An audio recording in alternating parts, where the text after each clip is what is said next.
Hi there. I just want to give you an update. You were just on Facebook Live, maybe 20 minutes ago? Yeah, not even with Justin Granite. Yeah, when we first found out what was going on. I just want to give you an update because I know that when you see an alert like that, it's alarming for a lot of people. You're just wondering, was there something larger to it? There was not. This was not a terrorist attack, but there was a gas line that ignited. 2 workers were taken to the hospital, and at this point, it does not look like there was anything suspicious involved here. They were working on the 300 level of the concession stand. Yeah. These were contracted workers as well. They were treated for burn injuries, and that's what they were sent to the hospital for. The fire has been put out, by the way. Right. Do want to make note of that. And again, it doesn't seem like this fire spread. It was in the 300 level. It was contained, capped, and then put out. So that is the good news. However, we do not know the condition of these 2 workers that were transported to the hospital. We don't know. We don't know their proximity to that gas line, when it exploded, what part they were working on. But obviously, when you're working with a gas line, it's serious. That's why you have to have somebody who's licensed, and in this case, I'm sure it was. But that's why this is serious work, and why, as homeowners, you're always warned to be careful with dealing with a gas line. But yeah, we do not know the condition just yet. I do want to note a quote here from the TPD spokesperson, Steve Haggerty, who said, "At this time, Tampa Fire Rescue has the scene under control. The accident investigation has begun." Now, as far as the Tampa Bay Buccaneers are concerned, now they're rarely in the stadium prior to a game day. They don't have a game tomorrow. That game is in Pittsburgh. They practice at their facility at One Buck Place, which is right down the road.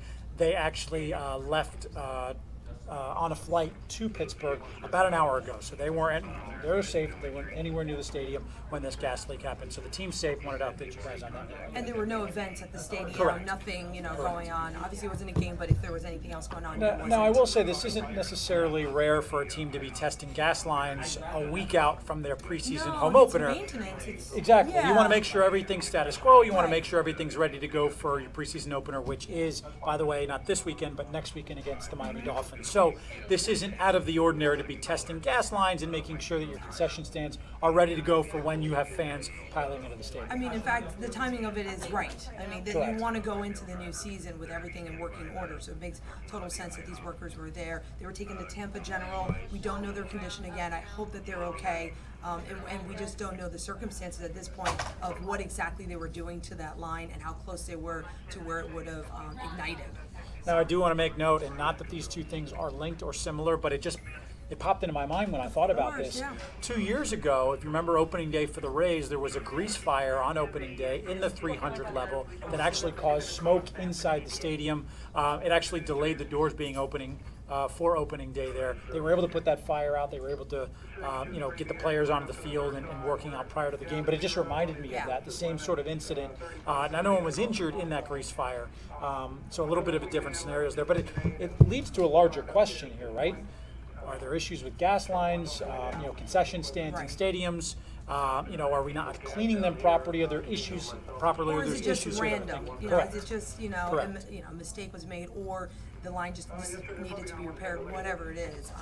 But also, you just remember too that these stadiums are, in many ways at the very highest level of being able to get first responders in there quickly because you deal with crowds at many times a year. So maybe that's how they were able to respond to them so quickly. You think about the sprinkler system, you think about the alert system. system. That's what happened, by the way, for the Rays game. The sprinkler system went off in the 300 level around that concession stand, so the fire was actually contained and put out. But versus you think about all those home, things. I'm Correct. You think about all those things. But again, we don't know the status of those 2 injured workers. We don't. When we do get that, of course, we will update you. But again, we're lucky and happy that this certainly isn't something more serious here. Right. And we're back live mainly because obviously we need to give you the information. But as I said in the very beginning, when you get an alert like that, when you get information like this, many of us are on high alert. You're thinking, oh my goodness, what happened? Like in Times Square when that motorcycle backfired. Correct. We're all on high alert. So that's why we wanted to come back here on Facebook Live and just give you what we know, in addition to what you told them a little earlier today. Correct. I do want to pull up our Facebook Live here, just in case any of you have any questions that you've sent us. Because I know a lot of you are asking us. This was a pure accident, correct? Some of you, Wendy is asking. We actually don't know the extent of that right now. From the, I don't think gas, line explosions are on purpose, but certainly at this time. But not that somebody at this point, we don't have information. Somebody somehow got in the stadium and tampered with the system and created, this issue as an attack. Nothing points to that whatsoever. So just want to make that clear. Correct. So we just wanted to jump on here, give you guys a quick update. Again, stay tuned to WTSP.com. Make sure you download our app. We'll send alerts straight to your phone with the newest and latest information that we have. An investigation is ongoing, as TPD says. We will continue to check on the status of those 2 injured workers. And of course, we'll have a report for you coming up on 10 News this evening at 5 o'clock. That's where Caroline and I will be. So thanks for joining us. Thank you. And we'll see you guys then. See you.